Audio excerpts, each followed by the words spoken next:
9 de la noche con 3 minutos. ¿Cómo están? Bienvenidos a esta edición de Martes de Al Pie de la Letra. El otro día mencionaba y decía que el momento más importante quizá del debate respecto al futuro debería estar en la campaña electoral. Pero en la campaña electoral lo que se debate pasa por otro ámbito. Pasa por quién está enojado internamente en tal partido con quién, a quién se enfrentó o a quién traicionó tal político. Y en cierto grado hay que hacer un mea culpa de los medios de comunicación también. Esas historias de alguna manera son historias que atrapan. Pero el preguntarle al candidato sobre qué piensa hacer con la niñez, qué piensa hacer con la educación, qué piensa hacer con la salud, con las problemáticas que se nos presentan a diario, no está en agenda. Entonces llega el senador, llega el diputado, llega el presidente de la República, llega el gobernador y llegan en realidad dependiendo de la visibilidad que tuvieron, y esa visibilidad es directamente proporcional a la virulencia de sus declaraciones en algún tipo de enfrentamiento con otro candidato. Y eso es lo que termina permeando los medios de comunicación, permeando el momento en el que se definen las cosas en las urnas. Y cuando se habla de propuestas, prácticamente eso no ocupó espacio en el debate público. Creo que es fundamental darle voz a gente técnica que conoce de cada uno de estos ámbitos y que nos pueda hablar con propiedad de lo que está pasando en nuestro país. Hoy creo que, y penosamente ya al cierre del periodo de la actual presidencia de la República, hay un técnico encabezando el Ministerio de Educación. Así como fue en la etapa de La Fuente también, pero quizá el no tener la cintura para manejar conflictos políticos hizo que de nuevo se recurra a la clase política y se haya pasado por un periodo, me hago cargo, a título personal lo digo, crítico en materia educativa con uno de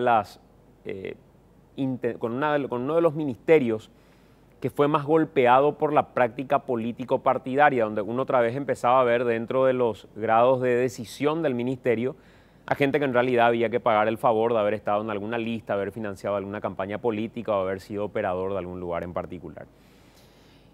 Hoy creo que es importante por eso hablar con quien está a cargo del Ministerio de Educación y ha quemado todas las etapas dentro del ámbito educativo hasta hoy llegar a manejar la cartera de Estado. Estamos hablando del doctor Raúl Aguilera, que es ministro de Educación actual. ¿Qué tal, doctor? ¿Cómo estás? Bienvenido. Muchas gracias, Santiago, por la invitación. Un gusto estar en tu programa y gracias por tus conceptos. Efectivamente, soy un técnico de educación. Llevo muchos años trabajando en este territorio, con experiencia docente en todos los niveles educativos, inclusive maestro de grado, pasando a hacer docencia en todos los niveles educativos, siendo director del Colegio Nacional de la Capital en un momento muy difícil de la educación. Y bueno, escalando gradualmente, siendo director en varios periodos, director de varias instancias dentro del ministerio, hasta quedarme en los últimos 5 años en la Agencia Nacional como presidente del Consejo Directivo. Completé un primer periodo. Me iba a retirar de la función pública, iba a integrarme en el sector privado como cabeza de una universidad. Tenía las preconversaciones totalmente y por ofrecimiento del doctor Riera de su preocupación por la educación superior, me solicitó completar el segundo periodo como miembro titular y llegar hasta el 2021 como miembro titular de la ANEAS, y tuve que aceptar, tuve que renunciar, y en este momento yo soy un funcionario prestado de la Agencia Nacional de Evaluación y Acreditación al Ministerio, y es cierto, es un tiempo bastante corto. Muchos amigos me manifiestan de que es una locura tomar en este tiempo, en pleno periodo electoral. Cuando uno es un técnico tiene inclusive posibilidades de estar más tiempo, y con esto el comprometerte en un periodo de gobierno, los amigos dicen ya que más. El fusible. El fusible, ¿verdad? Exacto. Y bueno, pero absolutamente no me arrepiento, no me arrepiento. Y vengo... Pero te pasó por la cabeza, doctor, en algún momento decir, yo hice toda la carrera. Sí. Que me llamen ahora para terminar el campeonato y no tener chance de clasificar al Mundial y compañía, equiparando con el fútbol, es medio jodido que venga un técnico cuando no entramos al Mundial y ya hay que completar las eliminatorias. Sí, efectivamente es así. Todo ser humano analiza opciones y alternativas y como profesional de la educación, por supuesto que soy muy consciente.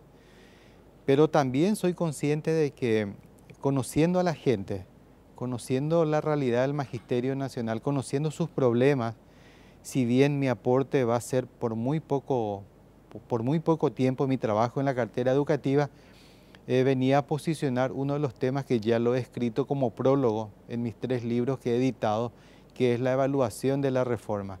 Yo trabajé muy de cerca con los 7 últimos ministros. Si no fui su director, al menos fui su secretario, fui su asesor, quien preparaba notas y siempre estaba muy cerca de la autoridad que tomaba decisiones, ¿verdad? Escuchaba, muchas veces no podía influir en ellos. Y bueno, me correspondió a mí en este tiempo corto y el tema de la reforma es un tema que a mí me preocupa. Yo fui director más de 3 años, fui responsable de todas las escuelas del Paraguay. Me siento como corresponsable de esos resultados lapidarios que son de público conocimiento, y en mi administración hemos intentado hacer lo mejor posible, inclusive unos programas que hace 13 años atrás habíamos instalado como el programa de doble escolaridad, que al salir de la cartera educativa, al salir de esa instancia, ese programa fue liquidado, y yo festejé cuando la ministra Marta Lafuente, después de 10 años, ella reflota el programa con otra denominación, con la denominación de jornada extendida, y perdimos 10 años, ¿verdad? Esto es un poco una cultura dentro de la administración pública de derrumbar todo lo que hizo tu antecesor, ¿verdad? Y volver a comenzar de cero. Entonces vine decidido a impulsar eso, a fortalecer esos programas, porque yo soy muy consciente de la realidad educativa. A ver, vamos a meternos a la reforma educativa como un tema, porque creo que este es un momento clave. Pero como tenés un perfil técnico y de no confrontar, probablemente la visibilidad en los medios no sea la visibilidad que haya tenido cualquier otro ministro. ¿Quién es Raúl Aguilera y cómo se vincula finalmente al ministerio? A grandes rasgos decías cuál fue el recorrido, pero ¿cuál es tu área de conocimiento? ¿Cuál es tu nivel de capacidad en esa área en particular? ¿Quién es Raúl Aguilera? Bueno, Raúl Aguilera es un pedagogo, es un docente de vocación. Vengo de una cuna de maestros. Mi madre ha sido docente. Desde muy joven anduve detrás de las capacitaciones y finalmente cuando llegó la etapa de decidir qué carrera tomar, Raúl Aguilera quería ser médico, quería estudiar medicina. También completaba su servicio militar en el comando de los CIMEFOR. Pero una cosa muchas veces lo que un joven rural puede aspirar y una cosa es la realidad de uno. Y efectivamente era difícil en ese tiempo tener las mismas oportunidades de otros jóvenes de la capital de poder seguir un cursillo caro e intentar ingresar en una facultad de medicina, la única que existía en esa época. ¿Vos viniste del interior? Yo soy alteño de corazón, soy un alto guapuro, cordillerano. Y bueno, debido a esa influencia familiar, abracé el magisterio y bueno, ahora comprendo de que mi madre me puso en el camino correcto, que tal vez si estudiaba medicina no iba a ser lo que me apasionaba. Yo soy un educador, mi familia, mis hermanos, mi familia en general, todos somos docentes y de muchos años de trabajo ya en el campo de la educación. Mi área de especialización, yo soy pedagogo, soy maestro de educación primaria, soy licenciado en pedagogía por la Facultad de Filosofía de la UNA y después decidí especializarme en 3 ejes. La evaluación educacional. Tengo mucha literatura, tengo mucha práctica, tengo mucho conocimiento en el campo de la micro y la macroevaluación. puedo discutir con cualquier referente nacional e internacional cómo se evalúa a los niños, cómo se evalúa a los jóvenes, cómo se evalúa una materia. Pero después di un salto un poco más amplio, la macroevaluación. Empecé a incursionar en la evaluación de las carreras, de las instituciones, y de ese campo estoy viniendo. También soy fuerte en todo lo que respecta a la legislación educativa. Tengo producciones en este campo de compilaciones de normas que están vigentes hoy día, que he recuperado con una investigación muy fina, hilando cada norma de tal manera que el docente pueda tener un compendio de todas las normativas vigentes hoy día en el sistema educativo. Y el otro campo que me apasiona es la gestión educativa. De hecho que hago docencia universitaria en estos tres campos, hago en legislación, en evaluación. Y soy doctor en educación, decidí completar mi formación. Pero antes de eso, me parecía que me faltaba la visión macro de la organización del Estado, y tuve la posibilidad, cuando me alcanzó el freezer en la administración pública, que a todos los funcionarios nos llega en algún momento dado, le pedí a la ministra de esa época me diera la posibilidad de volver a retomar mis estudios, porque quienes estamos en el ministerio perdemos la noción del estudio por la gestión diaria. Y yo perdí esa posibilidad, esa visión de la necesidad de estudiar. Cuando me llegó el freezer, era como una llamada de atención de volver a estudiar. Felizmente, la ministra de esa época me postuló y soy egresado del Instituto de Altos Estudios Estratégicos. Salí con una muy buena calificación. Entre los civiles creo que tuve la mejor calificación y entre los militares estoy uno por debajo. Y también académicamente me considero un estudiante dedicado.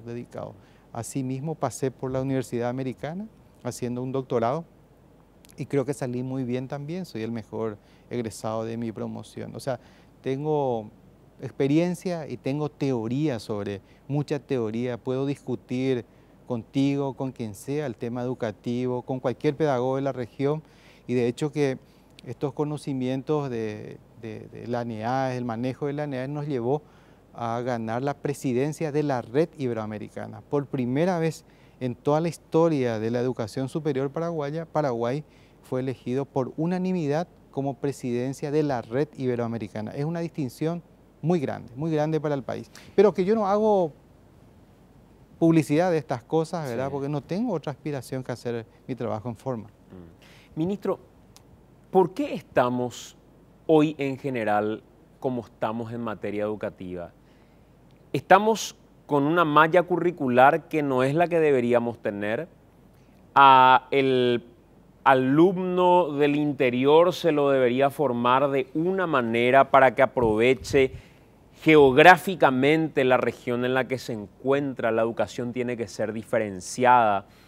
Está bien que se le califique, y esa es una de las cuestiones a las que de repente yo me revelaba de muy chico y decía, a mí no me gusta que me midan solamente en el día del examen. Con la prueba escrita. Yo no quiero que me digan, y me revelaba, y a veces hasta decía, yo no voy a hacer esto. Recuerdo que una de las cosas a las que no me quería someter, y es más, terminé sin someterme, fue a la prueba de medición de inteligencia. Sí. Porque yo decía, no, véanme en aula y mi desempeño en aula, y desde muy chiquitito ya era rebelde de esa manera. ¿Hasta ahora? Hasta ahora. Sí. Y no le encontraba el sentido lógico al número que le lance a alguien que esté disociado de mi desempeño diario en un debate, en una discusión, en la conversación de un tema, en saber si entendía un proceso que el profesor estaba desarrollando, sea de matemáticas, sea de lo que sea. ¿Cómo está hoy desde ese aspecto la educación tradicional de lo que se hizo siempre y hay que seguir haciendo, y todos sabemos el mismo párrafo de la historia de Roma porque todos los libros dicen lo mismo, cuando hay miles de bibliotecas a las que podríamos consultar que dicen otra cosa, y hasta podemos hacer que el chico mire esta versión de lo que pasó el 31 de marzo y otro chico mire esta versión de lo que pasó el 31 de marzo y termine haciendo un juicio personal de estos episodios? Me hidraté porque me levantó la temperatura tu pregunta. Bueno, hablemos por partes. Uno, el tema currículum. Hay un serio problema en Paraguay en que nuestra oferta curricular es muy única, muy prescriptiva. Nosotros tenemos una sola oferta para la educación básica para todo el país. Si bien es cierto, hay componentes y flexibilidades y posibilidades de adecuación, eso no existe. En la práctica hay un solo currículum para todo el país. Nosotros no tenemos modelos, planes diferenciados, excepto el experimental Paraguay-Brasil, excepto Marcel Pagnol, que es un colegio paraguayo francés que está aquí en Asunción, excepto experimental de Encarnación, que está a cargo de la Universidad Católica. Y el problema es que... O el Centro de Desarrollo de Inteligencia, creo que tiene el CDA. No, también. pero CDA tiene metodologías diferentes, pero el mismo currículum prescriptivo. Quienes tienen currículum diferenciado son solamente estas instituciones que yo cité. Pueden variar las metodologías. Entonces, creo que el primer problema, si bien se abordó un currículum prescriptivo, con enfoque, con posibilidades de adecuación, en la práctica eso no ocurre. Entonces, creo que la próxima reforma debería tomar seriamente esto, una revisión muy fina y una priorización de todas las áreas curriculares. La ciencia sigue avanzando, la tecnología sigue avanzando, pero nuestro currículum es un tractor, te quedó en el tiempo, no podemos alcanzar. Porque nos falta una capacitación rígida, sistemática, sostenida a nuestros 80.000 educadores. Cuando salen estos resultados del SNEPE, que nos escandalizamos todos, yo también me escandalicé, porque estaba en la primera fila el día de la presentación, creo que no deberíamos culpar de estos resultados solamente al docente. O sea, el sistema en general, estamos muchos culpables de estos resultados. Pero la buena noticia es que lo que siempre ha faltado en el ministerio, creo que ahora tenemos, no digo en exceso, pero tenemos mejor recurso para sostener una transformación educativa. Hoy decía a un medio que hace 10 años yo era director general de educación superior. Mi presupuesto para capacitar a 80.000 docentes era 1.300 millones anuales. Dividido 12, bueno, un poco más de 100 millones dependiendo los días de capacitación. Hoy día tenemos 50 millones de dólares para invertir en capacitación hasta el 2021. En todo el proceso de reforma, en 22 años, fuera del presupuesto, apoyo externo adicional se gastaron 198 millones de dólares. Hoy día, solamente el paquete de infraestructura, que estamos con déficit y con atraso, un lote es de 92 millones de dólares. El otro lote que vamos a llamar ahora es de 41 millones de dólares. Sumado, da 130 millones solo de infraestructura. O sea, el problema hoy día es gastar de la mejor forma esos recursos. O sea, el problema para el ministro que va a venir va a tener menos problemas porque va a tener recursos hasta el 2021. Y a esto se suma, Santiago, un apoyo de la Unión Europea de 46 millones de euros que se puede utilizar en 3 trayectos, en 3 etapas. Fondo de emergencia para comprar computadoras, conectividad para las escuelas fronterizas, vehículos para nuestros coordinadores departamentales, mejoramiento de los 7 centros regionales de la Escuela Nacional de Educación Física, o sea, montones de cosas. Por eso creo que el panorama para mí es alentador siempre y cuando venga alguien con mucho liderazgo educativo y que maneje estos procesos de transformación de punta. ¿Y qué tan cerca o qué tan lejos estamos de planificar educación dependiendo de lo que queremos ser dentro de un tiempo? Porque a mí me preocupa, y yo soy producto de esa educación, que todos los que salimos de la escuela o del colegio apuntamos a las carreras de siempre y decimos, yo voy a irme a Derecho, yo me voy a ir a Periodismo, yo me voy a ir a... Y siempre son las mismas carreras de siempre. Sí. Leía los coloquios del Pepe, sí, y decía Mujica en uno de esos discursos que daba que Uruguay necesitaba sacar gente experimentada en algún momento realizar vacunas. Y vacunas apuntadas al campo, por ejemplo, al sector ganadero. Entonces lo que pregunto es, ¿en qué momento Paraguay va a empezar a planificar una educación dependiendo de las regiones, dependiendo de sus necesidades y dependiendo del futuro en materia de competitividad? Diciendo, mañana necesitamos que Paraguay tenga gente que desde el primer grado empezó a interesarse en la medicina, en la ciencia, en la investigación? Creo que estamos, esta noche estoy muy optimista. Creo que el programa DECAL, que es parte del Fondo para la Excelencia, trata de atacar un punto focal que es la formación de los recursos humanos. Nosotros en el Ministerio tenemos serios problemas para llenar las convocatorias que hacemos. La última convocatoria de la agencia para incorporar a 9 técnicos especializados, tuvimos que declarar el concurso desierto, porque la gente que se presentaba no tenía el perfil.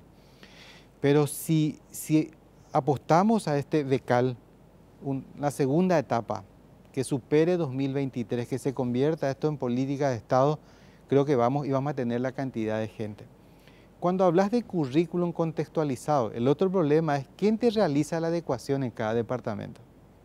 O sea, necesitas especialistas en currículum, ¿verdad? Ahora vamos a dar un primer paso creando las direcciones departamentales de educación en el marco de la desconcentración, que va a comenzar con competencia administrativa, pero la idea es que estos equipos puedan no solamente manejar los procesos administrativos, sino también estos procesos que estás mencionando. El modelo de centralizar la gestión, la conducción, es un modelo que no funciona. Yo fui director de 7.000 escuelas y a mucha gente le encanta que venga a Asunción porque hay un solo foco para pelear, para discutir, pero la fórmula que yo quiero apostar en este corto tiempo es instalando estas direcciones y un discurso muy a favor de la desconcentración y de la descentralización. ¿Vamos a cometer muchos errores? Sí, vamos a cometer, pero no hay otra salida y tenemos que formarle a nuestra gente para que pueda. Pero quiero retomar algo que dijiste, que tiene que ver con la microevaluación. ¿Vos no estás de acuerdo que un examen defina tu futuro? Para nada. Estamos de acuerdo, yo también. ¿Y por qué se sigue midiendo de esa manera? Bueno, amparado en la autonomía, vamos a ir a las universidades. Amparado en la autonomía, hay abusos académicos en muchísimas universidades. Y en tu campo es donde yo veo más abusos de la evaluación. A mí me da mucha pena que se siga utilizando el sistema del bolillero, tipo quiniela, ¿verdad?, para sacar temarios para exámenes orales, cuando esa metodología es de hace 300 años atrás o más. Entonces, mucho está, ¿verdad?, en la capacitación del docente universitario también. Nosotros hay gente muy connotada que produjo libros, que realiza investigaciones, pero conoce muy poco de didáctica y pedagogía. Yo estoy totalmente en contra de las pruebas globalizadoras en donde un instrumento evaluativo define el futuro del estudiante. Y eso está mal. En todas las teorías evaluativas dice que eso no corresponde. O sea, una evaluación de proceso que valore el progreso de los estudiantes utilizando diversos instrumentos evaluativos tiene que conducirte a una calificación final. Y ese es el paradigma de la evaluación que hay que cambiar. Claro, porque a ver, vamos a poner ese ejemplo del bolillero, o vamos a poner el ejemplo de la carrera de Derecho en sí.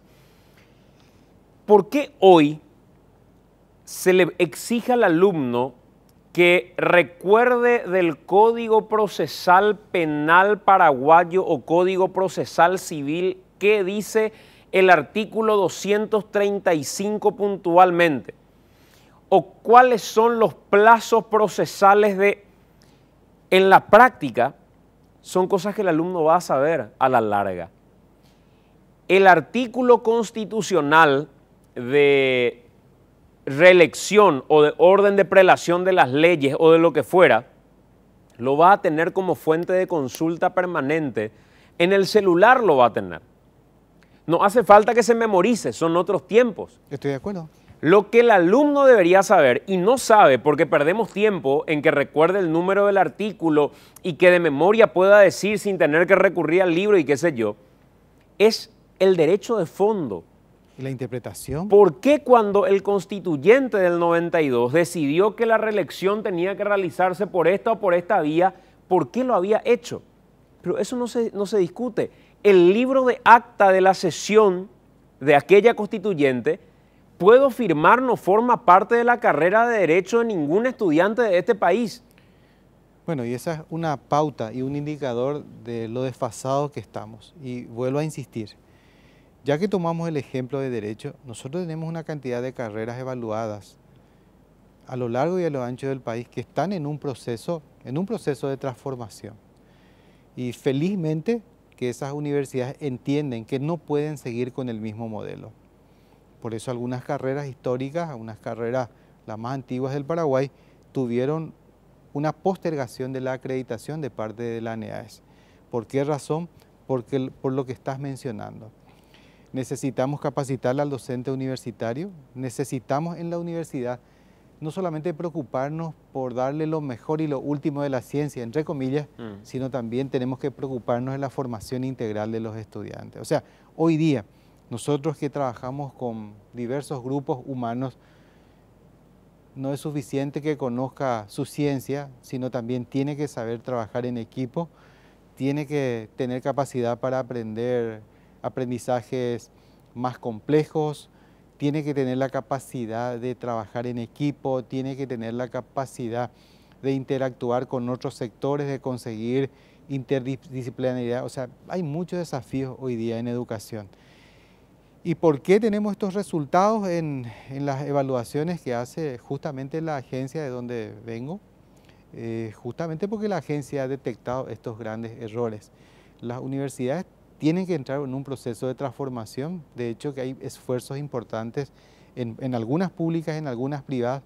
Hay otras que no entienden que en el corto plazo se les va a caer la matrícula porque hoy día el estudiante ya conoce bien la ventaja de una acreditación, entonces va opcionando. Hay carreras que han quedado con bajísima matrícula después de esta campaña de parte de la agencia, ¿verdad? Entonces estamos en un proceso de transformación educativa y yo espero que afecte a todos los niveles educativos, que afecte a la educación inicial, que es el nivel fundamental, a la educación básica, a la educación media y a la educación superior. Esta nueva reforma debería abarcar a todos los niveles educativos. Hace rato decías, ministro, lo de Becal. Sí. Becal apuntado al universitario, Becal apuntado a la profesora, que va a llegar con un conocimiento importante y va a aportar su contenido en nuestro país.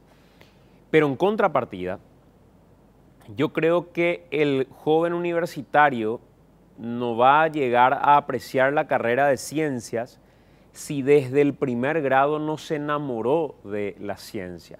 ¿Cierto? Entonces, ¿cómo hacer y qué estrategia utilizar para enlazar lo que queremos dentro de 20 años que esté postulando a una beca universitaria, pero que tiene que estar hoy en el primer grado presente?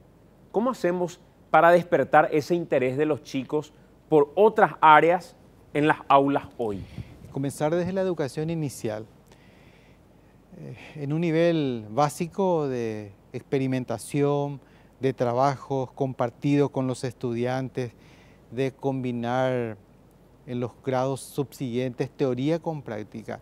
El enfoque en muchas escuelas públicas nuestras sigue siendo mucho de copiar del pizarrón. O sea, esto que me estás diciendo de que tiene que memorizar datos que están en los dispositivos, es solamente evaluar la memoria, que es el primer nivel cognitivo. No tiene mucho sentido. Eso podemos memorizar y después nos olvidamos.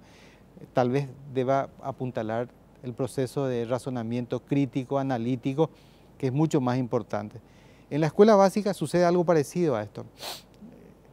Fíjense, Santiago, los papás quieren que los hijos lleven algún escrito. El profesor tiene que llenar muchas veces su pizarrón y se pasa de 3 horas y media, que es la interrelación alumno-profesor, cuando debería ser mínimamente 8 horas, se pasa copiando lecciones que no les sirven mucho. O sea, no se gestiona la ciencia en la sala de clase. ¿Por qué no se gestiona? Porque tenemos que reconocer que le hemos dado poco a nuestros educadores en esa formación y en el uso de las nuevas estrategias, las metodologías más activas posibles.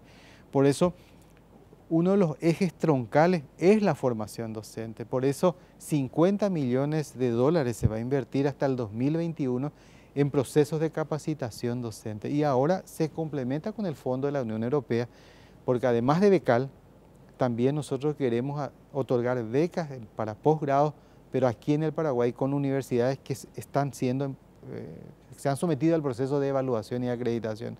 O sea, va a haber muchas posibilidades de perfeccionarse. Claro que estos resultados no van a verse ni al final del 2023, van a verse tal vez un poco más adelante. Hablaste hace rato de la doble escolaridad. Sí. ¿Qué pasó con eso? Bueno, la doble escolaridad nació como una iniciativa que se sustentó en 14 escuelas públicas, que son las escuelas del futuro. Son escuelas trilingües. School of Tomorrow. Escuela no es Tomorrow, ¿verdad? Sí. Bueno, esas escuelas nacieron con la reforma educativa, pero tenían un pecado, que el modelo era extremadamente conductista. ¿Cómo se entiende eso en la práctica? En donde no se da valor a la participación, todo era muy direccionado a través de guías y materiales.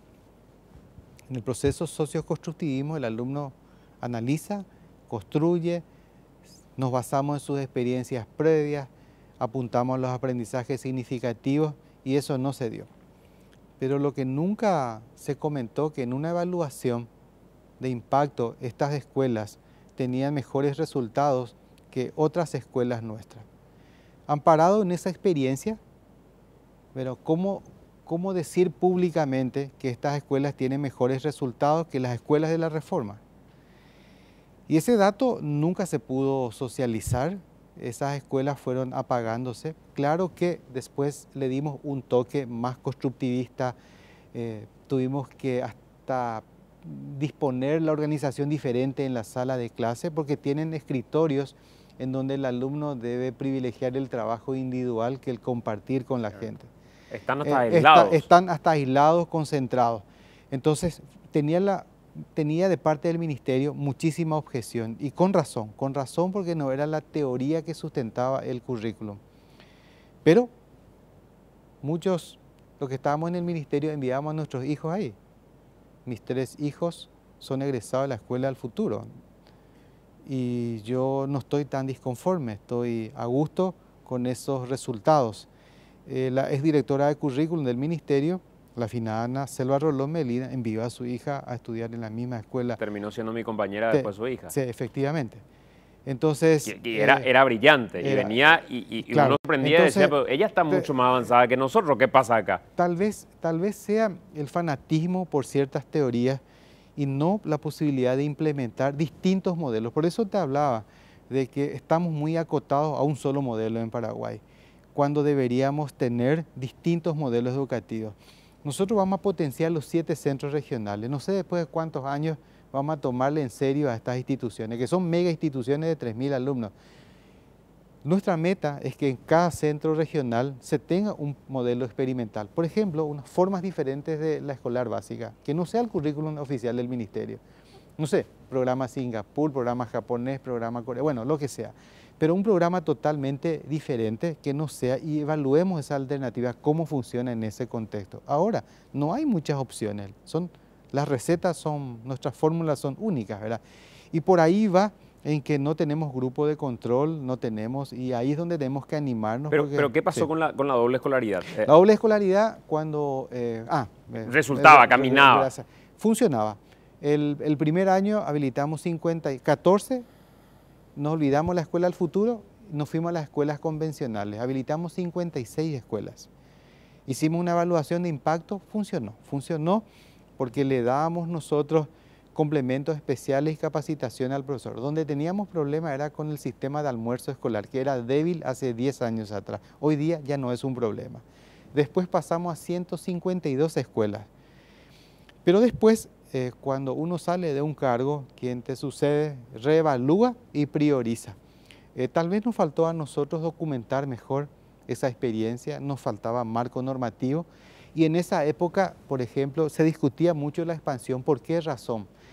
Porque no se estudió, no se tuvo la visión de la demografía que está pasando en este momento, de que nosotros a la larga íbamos a quedarnos cada vez con menos niños en las escuelas. La preocupación era cómo en la escuela República Argentina vas a llevar un programa de doble escolaridad si utilizas tu sala mañana y tarde. ¿Dónde llevas al turno tarde? Entonces había como cierto temor, y como no había muchas respuestas en ese tiempo, la opción fue ir matando. Pero después de 10 años y después de tener datos más precisos de demografía y una tendencia al decrecimiento de la matrícula, la ministra vuelve a reflotar con la denominación de jornada extendida con 3 modalidades. Y ese programa creemos que va a ser fundamental para la transformación educativa. Va a afectar en primer lugar a 676 escuelas con un enfoque integral. O sea, vamos a meter ahí TIC, vamos a meter ahí almuerzo por todo el año, vamos a meter merienda, vamos a meter ahí, vamos a incorporar 4 estrategias: Leo, Pienso, Aprendo, si hace falta Mapara, Matemática Paraguay, vamos a meter Tiquichuela y si hace falta algunos ejes de arte y deporte. O sea, va a tener un programa tan integral. Es el nacimiento de una nueva generación de escuelas y así debería ser, con equipos completos y bueno, nos va a faltar. Pero el problema, Santiago, es que nosotros en este momento en Paraguay tenemos más escuelas de lo que estamos necesitando. En la época, en la temporada del inicio de la reforma, había mucha demanda por el servicio educativo y la política era universal la educación escolar básica. Y abrimos escuela, seguramente yo firmé una cantidad de resoluciones a 500 metros de una escuela a otra por presión comunitaria. Probablemente esté en mi nombre, algún día ustedes me van a, y se quedan a pedazos, me van a mostrar acá cómo se justifica eso. Bueno, era un contexto diferente, pero ahora con la reorganización nosotros vemos que algunas escuelas no han crecido. Entonces estamos con una política de potenciar a aquellas que están en mejores condiciones y estamos consensuadamente cerrando instituciones educativas donde la matrícula casi ha desaparecido. 81 escuelas y colegios cerramos este año por baja de matrícula. Y es una cantidad fuerte, una cantidad importante. ¿Y a cuántos alumnos básicamente concentra esas 81 escuelas? En realidad que muy poca matrícula. El promedio por institución ya no superaba 50 alumnos por nada. Pero hoy día seguimos teniendo escuelas con 10 alumnos, porque la única oferta es esa que está ahí. ¿Y qué pasa con todas esas 81 escuelas? ¿Qué pasa con la sede misma? La sede, bueno, ahí en este grupo no solamente están las escuelas públicas, están los colegios privados y las escuelas privadas subvencionadas también. En cuanto a los colegios, a las escuelas públicas, se queda un espacio ocioso. Esta semana recibí la visita de un intendente justamente de una comunidad cordillerana donde se cerraba una escuela por falta de matrícula. Y le pregunté al director, a la gente, qué íbamos a hacer de esa escuela. Y no tenían bien claro.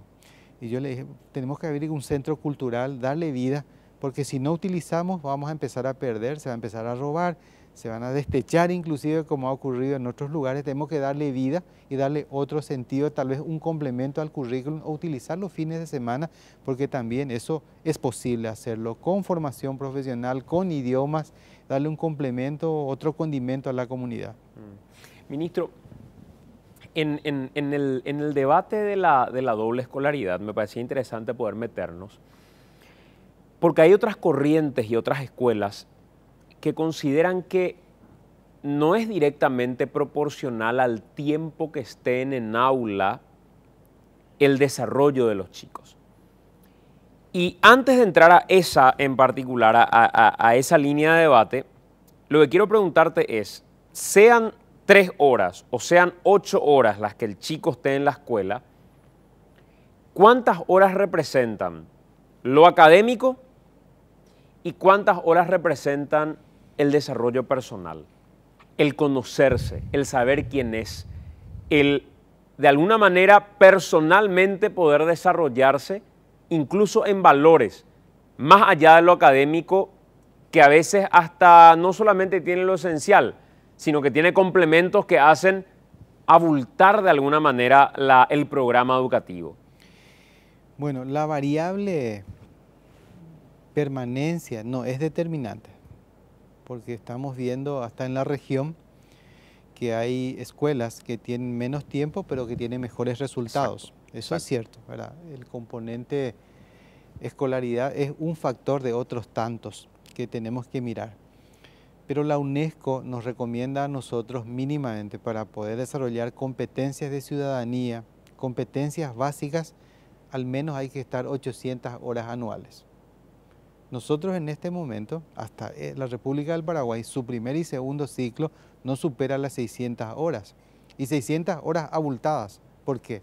Porque hay que descontar 30 minutos entre formación y receso, hay que descontar las huelgas gremiales, hay que descontar el día del asueto distrital, hay que descontar otro tipo de asueto. A rigor, ¿cuántas terminan siendo? 550 horas. O sea, es imposible que un profesor pueda desarrollar habilidades, capacidades y competencias con 550 horas. Entonces, necesariamente, por eso creo que la jornada extendida no apunta solamente a una doble escolaridad, apunta a aumentar gradualmente. En algunas comunidades ir una hora más ya representa llegar a 650 horas anuales. Ir un poco más también. Entonces, este programa tiene 3 grandes patas y hay que ir ajustando en base a la realidad. Metemos inglés, por ejemplo, desde la educación inicial. Es fundamental y quienes sabemos, quienes no manejamos la lengua extranjera y somos viajeros del mundo, lo mucho que sufrimos en los aeropuertos donde no podemos comunicarnos y preguntarnos dónde es la entrada, dónde está el mostrador de una empresa determinada. Y los chicos son una esponja, ellos pueden absorber esto, por eso queremos dar un enfoque integral. Lo que va a quedar para el próximo ministro es todo un programa de atención integral a la primera infancia. Ahora viene una segunda etapa y bueno, ahí metemos psicólogos, estamos metiendo profesores contratados, estamos metiendo muchísimos refuerzos y espacios educativos y físicos totalmente adecuados al contexto y realidad. Nosotros tenemos que hacer una pausa, pero a la vuelta de la pausa quiero preguntarte, ¿en qué consiste ese proceso de reforma? Porque si ese proceso está sentando bases para el futuro, a pesar del poco tiempo que tenés en el ministerio, porque ya vienen tiempos de cambio y qué sé yo, ¿qué bases se están sentando para discutir básicamente? Me decías que ya son varios foros los que debatieron sobre esto, hay otros que faltan y sobre eso me gustaría hablar. Hacemos nosotros la pausa, a la vuelta seguimos hablando con el ministro de Educación, el doctor Raúl Aguilera. 9 de la noche con 51 minutos. Estamos en Al Pie de la Letra compartiendo esta charla con el ministro de Educación, Raúl Aguilera.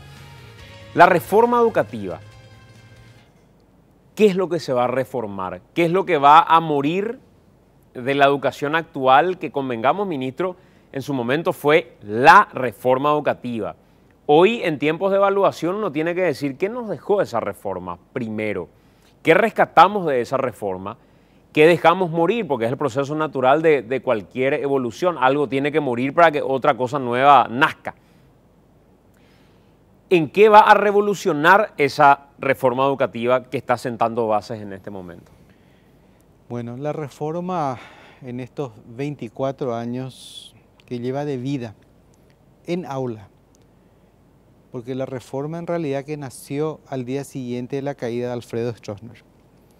Porque si uno revisa los artículos de ese tiempo, los medios, los diarios que se reabrían de vuelta, uno de los pedidos más potentes de la sociedad era un nuevo modelo educativo.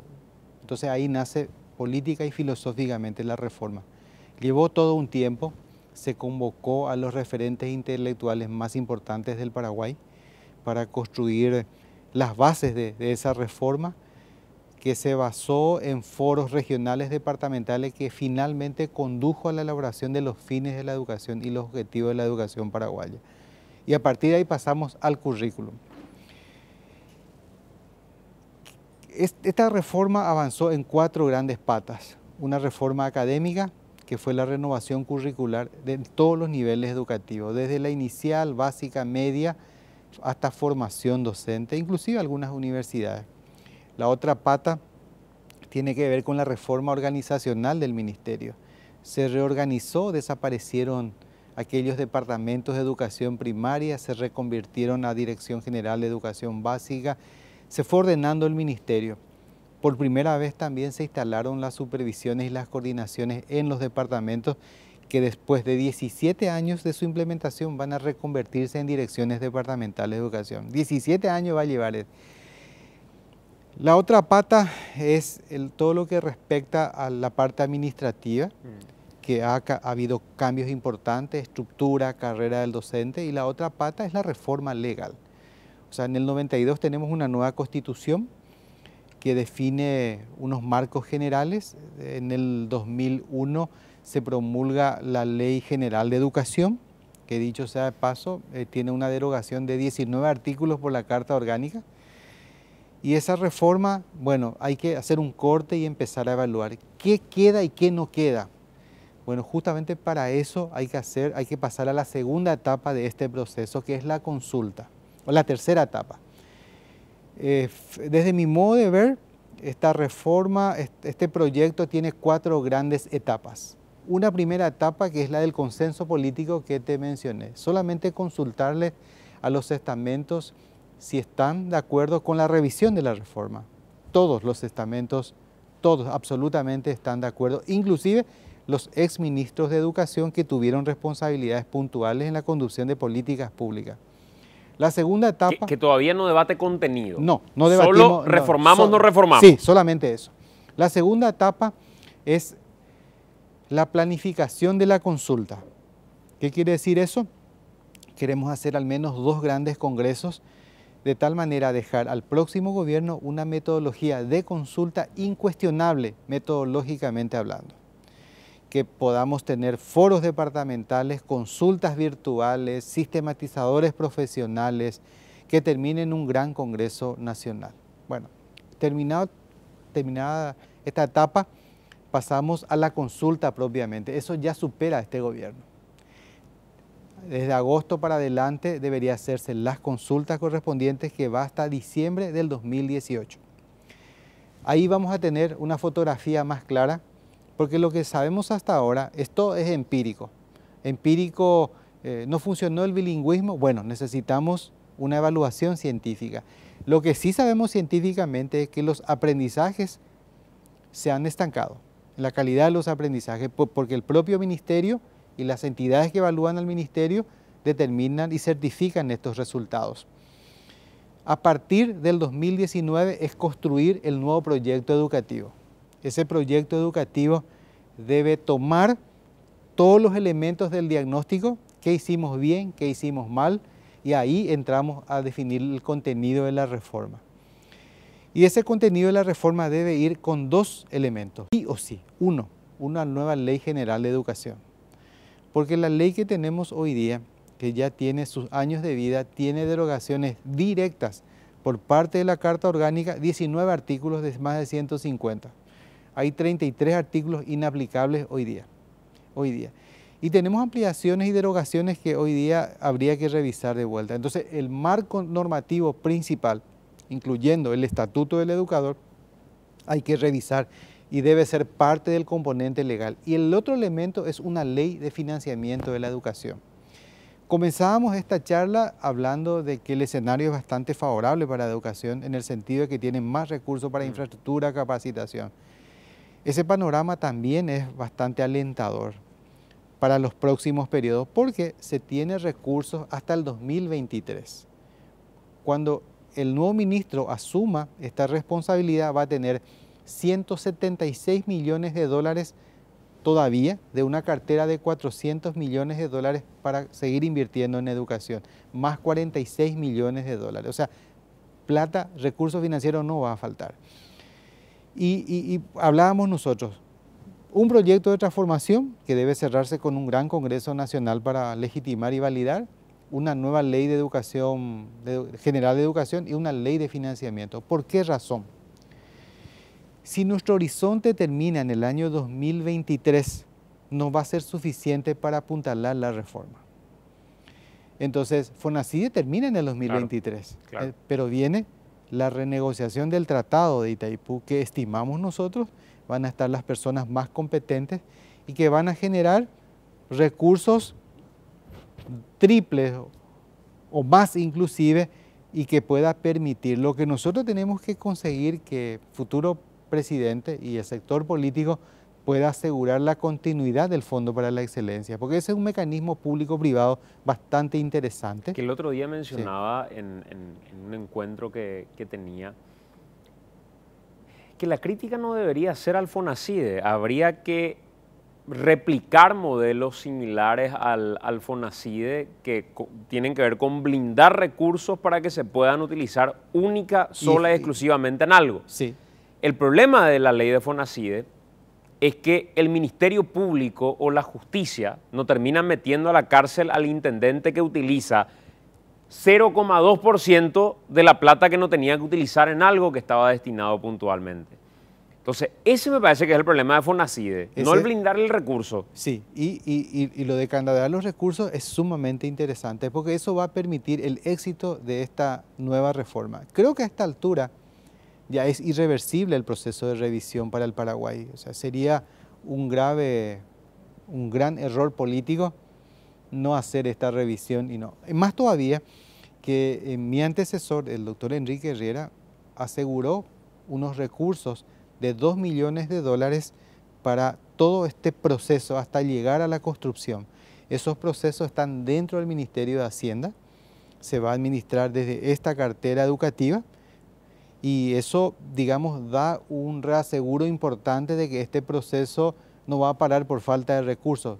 Para esta revisión, no es para financiar la reforma, para llevar estos 4 momentos y concretar con esos 3 productos, se tiene $2 millones en el Ministerio de Hacienda disponible para el próximo gobierno. ¿Qué nos tiene que dar esa reforma en materia educativa? Hablabas de aprendizaje, por ejemplo. Un sistema educativo más flexible, con currículum más pertinente social y académicamente, un currículum que privilegie obtener niveles de calidad en todas las áreas instrumentales, currículum que nos permita atender políticas públicas de enfoque de equidad, porque hoy día sabemos perfectamente que no todos los paraguayos tienen la oportunidad de seguir estudiando en las instituciones, especialmente en el campo de la educación superior. ¿Tiene que esa reforma ampliar la cantidad de materias, reducir la cantidad de materias? También reducir, y eso va a llevar a lo que estabas diciendo,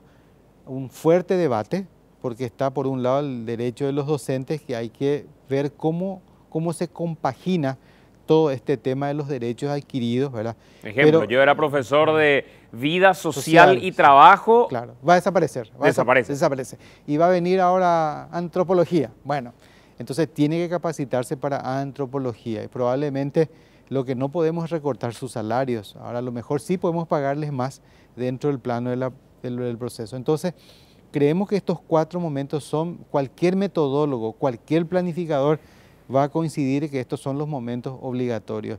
¿Dónde entra la sociedad a participar? Desde la planificación de la consulta. O sea, tienen que estar todos los sectores involucrados. Y en la consulta tenemos que estar absolutamente todos los paraguayos. Y de esa consulta, un nuevo proyecto educativo, un currículum diferente. Y hablaba de equidad porque he lanzado en la conferencia, en un foro que UNICEF organizó, un foro realmente bueno. Se le invitó a los exministros de varios países, de Perú, de Argentina, de Chile y de también Perú, Uruguay también. Uruguay estuvo presente, Luis Garibaldi, en donde discutimos la realidad de la educación secundaria. Y las experiencias son sumamente interesantes, no es para copiar el modelo, sino para encontrar caminos más cortos. Pero en ese foro también fue el eslogan de que 6 de cada 10 jóvenes no pueden terminar sus estudios. Pero agregamos un dato más ahí, hay 80.000 jóvenes que no son parte de estos números, que no están luego dentro de la educación secundaria. O sea, la próxima reforma debe tener una pata de mejorar el acceso, mejorar la permanencia, porque si bien la permanencia mejoró considerablemente, es uno de los logros de la reforma educativa.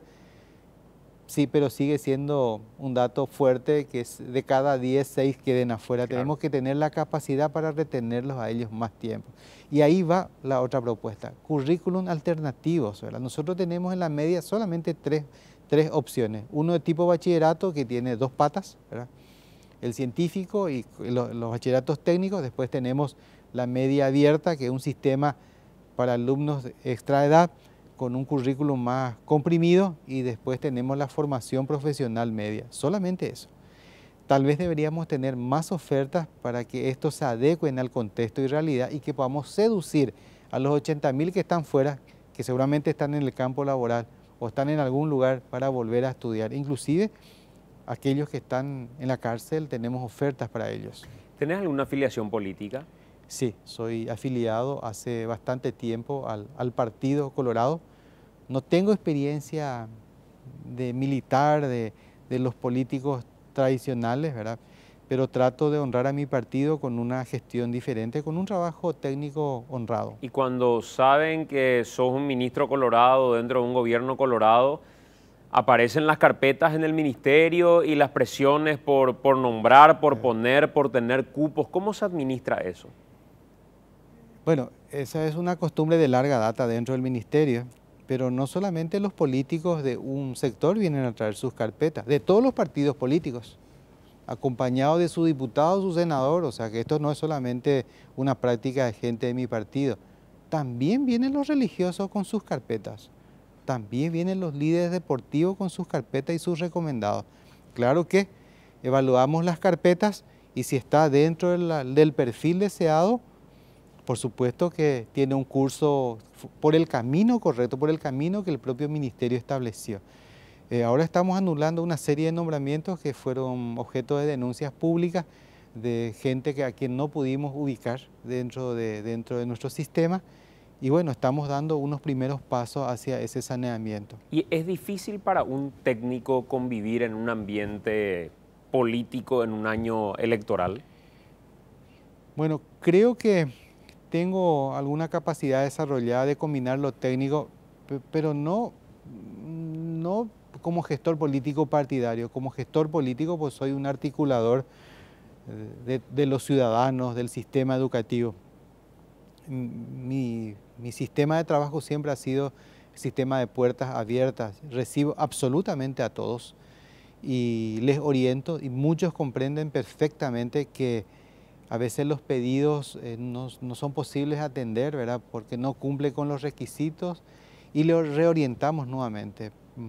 Hay una presión muy fuerte por entrar dentro del campo laboral. Los jóvenes quieren trabajar y aprovecho este programa para anunciar que estamos convocando 225 puestos en colegios en todo el país a jóvenes que tengan el título de bachiller para poder presentarse como una primera experiencia, nombrados efectivamente después de un proceso de concurso. Hoy hablé con la ministra de Hacienda y le solicité como presidenta del equipo de económico que pueda revisar las 118 solicitudes nuestras de escuelas y colegios de personal administrativo y se comprometió. O sea, vamos sumando y vamos abriendo. Ministro, uno de los temas que se debate permanentemente y quiero hacer una breve introducción para tratar de tocar de la manera más pulcra posible y sin que se preste a malas interpretaciones. Hoy reportábamos el caso de una niña de 10 años que falleció como consecuencia de un aneurisma, pero en el momento en el que le realizaban el estudio médico, la autopsia, el examen, constataban que ella había sido abusada sexualmente hace nada más que 4 o 6 días. Y que ese abuso sexual no fue el único, sino que unos días antes ya había tenido otro abuso sexual. 10 años, 10. Otro caso, una niña de 16 años que falleció después de dar a luz gemelos. Uno de los niños murió, el otro no tiene ni siquiera 1,5 kilos, se encuentra grave, ella falleció también, pero ya había sido madre a los 13 años producto de una violación por parte de su padrastro. Esa es una realidad que se da frecuentemente en nuestro país. Las cifras del aumento en los últimos 10 años de casos de embarazo adolescentes son superiores al 62 o 63%. Paraguay se ubica después de Brasil en todo el Cono Sur como uno de los países con mayor número de embarazos adolescentes. ¿Cómo hace el sistema educativo para que esto sea visible desde el preescolar en la conversación y en educación sexual? Porque cuando se habla de educación sexual, no falta quien aparece diciendo, esa es la agenda homosexual, esa es la agenda de equidad de género que busca el lobby gay y no sé qué cuánto. Y por ese saque se deja de hablar, incluso por el temor ya, de lo que tiene que ser agenda educativa en educación sexual. Recuerdo una profesora de cuarto grado, profesora Alicia se llamaba, y nos decía en el cuarto grado, con una contundencia bárbara, este es el aparato genital de la mujer, este es el aparato genital del hombre.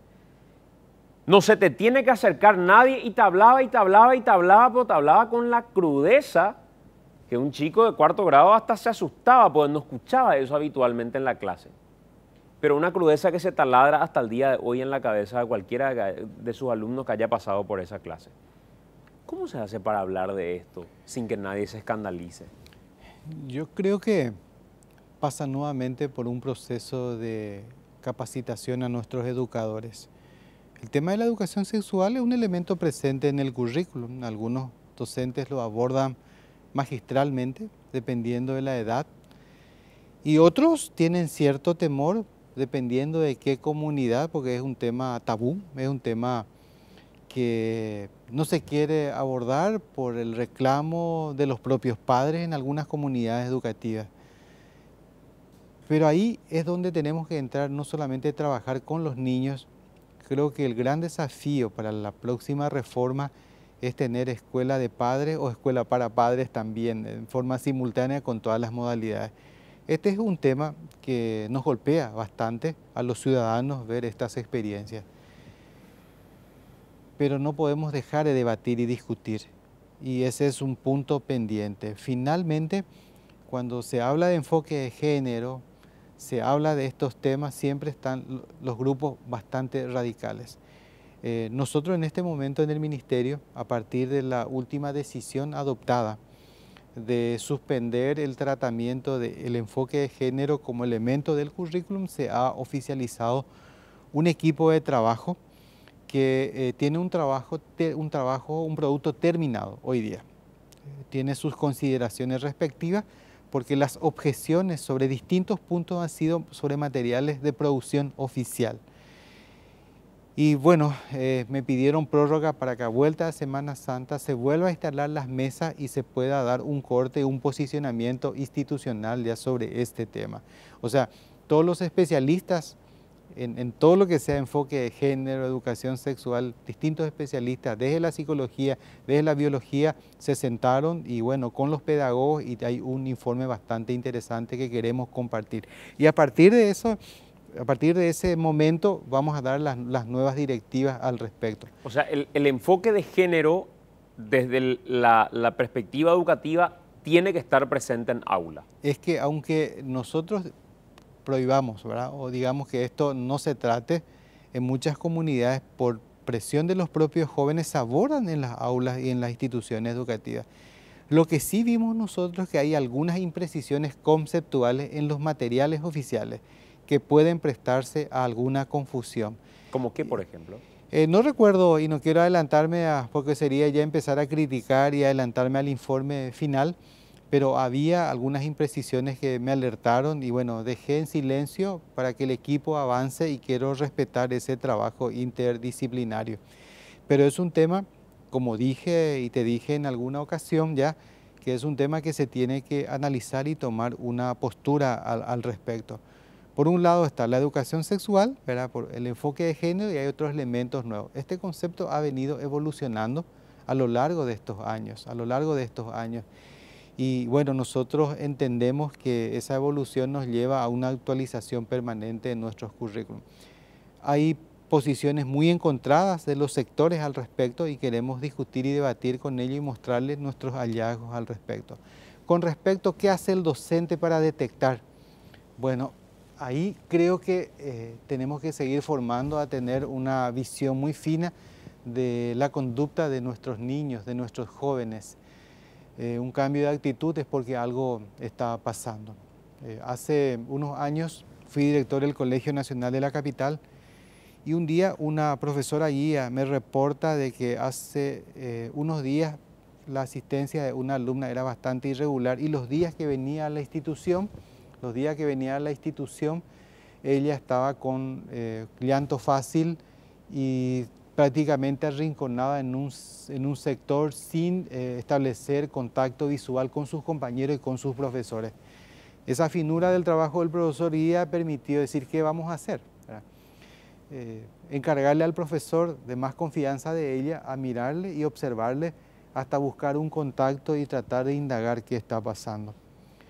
Felizmente esta joven se abrió a la profesora y que descubrimos nosotros de que ella hace unos días planeaba sacarse la vida y que no había tomado esa decisión porque le faltaba despedirse de sus compañeros y de sus profesores, de algunos profesores a quienes ella le estimaba mucho. El trabajo fino del profesor permitió detectar esta llamativa conducta que sirvió tener un contacto con esta alumna y felizmente esa profesora le salvó la vida. ¿Qué descubrimos nosotros? De que ella estaba siendo abusada por un miembro de la familia reiterativamente y ya no daba más, no tenía voz en la casa y ella, la forma de solucionar era quitarse la vida. Así como estos casos, los maestros, hay muchos casos que no salen a la luz pública, que no se conocen, que no salen en los medios escritos, pero hay profesores extremadamente talentosos que un cambio de conducta le llama violencia, rastros de golpes físicos inclusive, ¿verdad?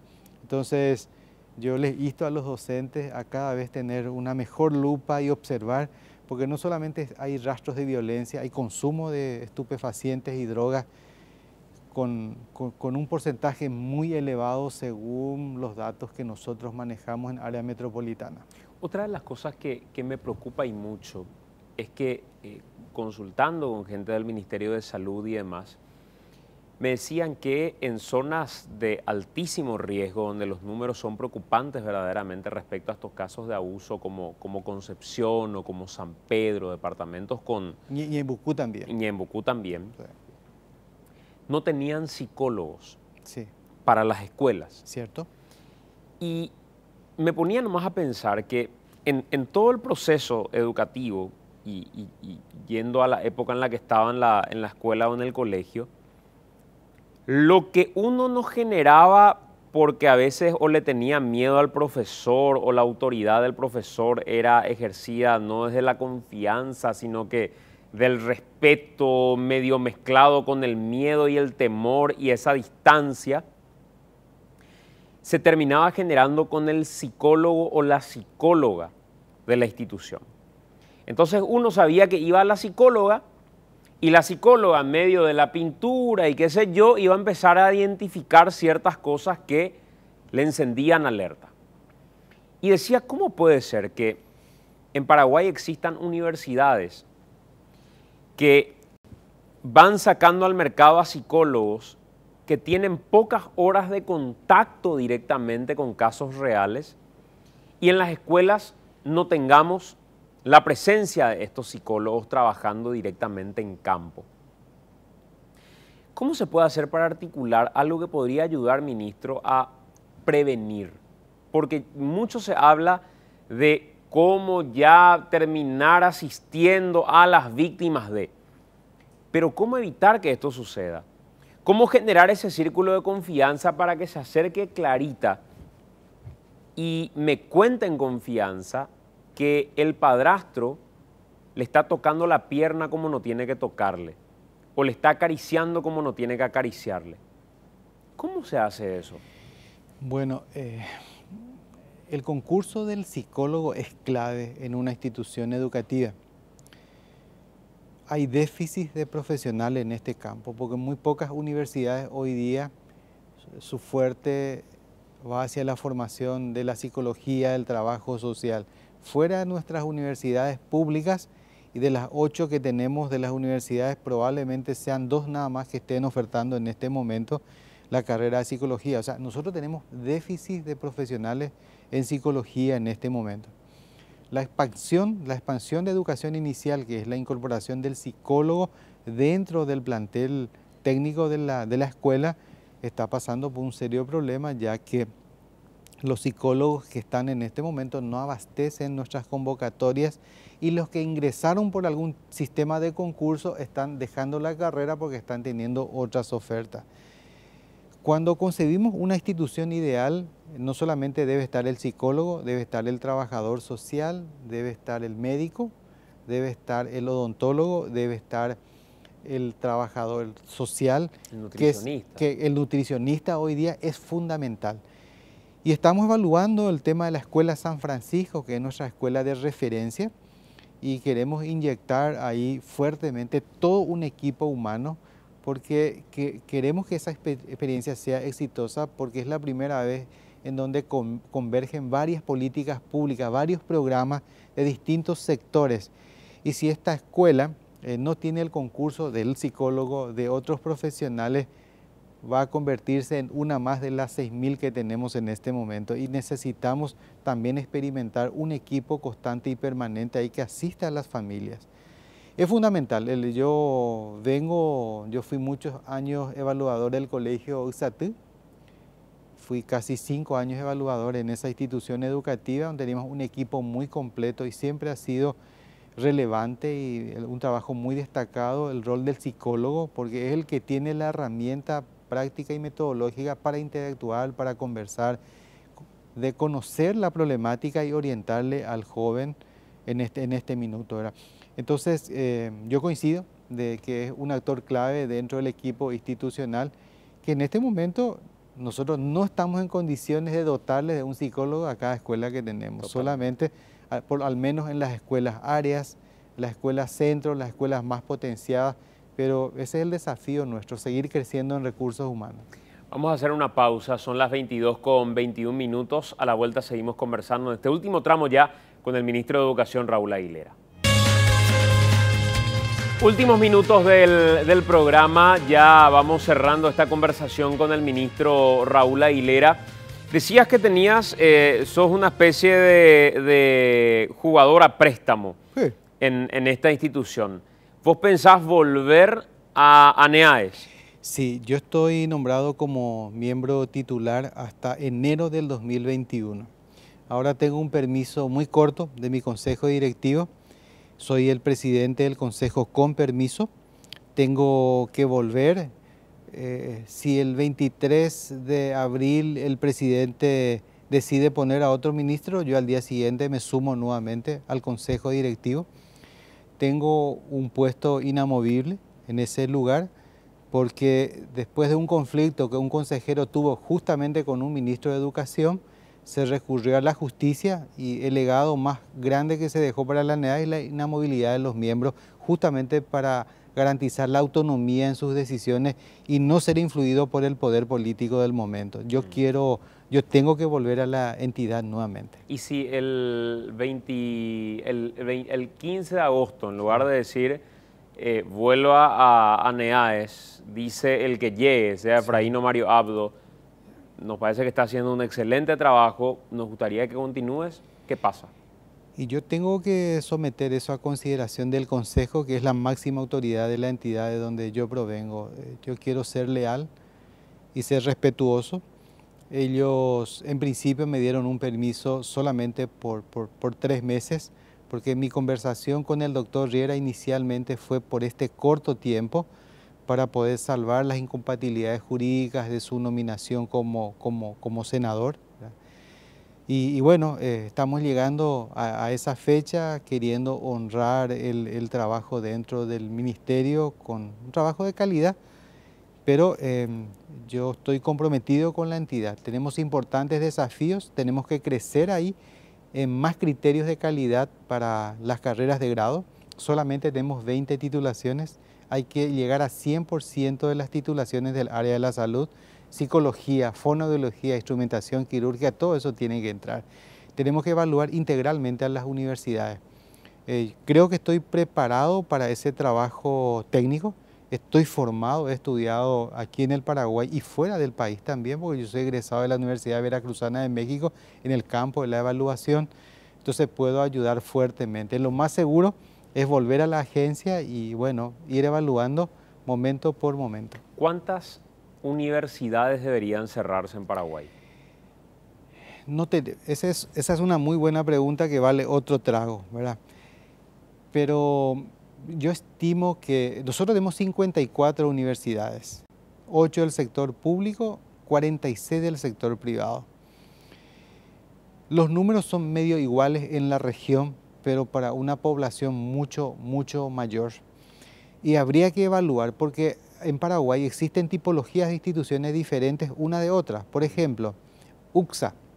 UCSA es una institución monosede, que es unisede, que no tiene expansión.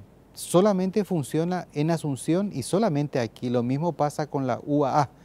Pero tuvimos universidades que tenían 92 sedes en Paraguay, que fue objeto justamente de la intervención. Entonces, habría que mirar y estudiar finamente en relación a la cantidad de sedes. Ahora el CONES acaba de cerrar una intervención a la Universidad Politécnica Artística del Paraguay con cierre de carrera, pero también levantando medidas cautelares para que se empiece a registrar los títulos de las carreras. Entonces, creo que el trabajo del CONES... Pero no tenés un número, de 54 a cuánto. No, sería irresponsable, Santi. Bueno, ministro, te agradezco mucho por estar con nosotros, de verdad. ¿Te puedo hacer una pregunta? Sí, claro. ¿Sabes cuáles son nuestros objetivos permanentes del sistema educativo? ¿Cuáles? Está en la Constitución Nacional. Para eso puedo usar el dispositivo. Ahora puedo mirar el celular. Bueno. 1. La formación para el mundo del trabajo y la erradicación del analfabetismo.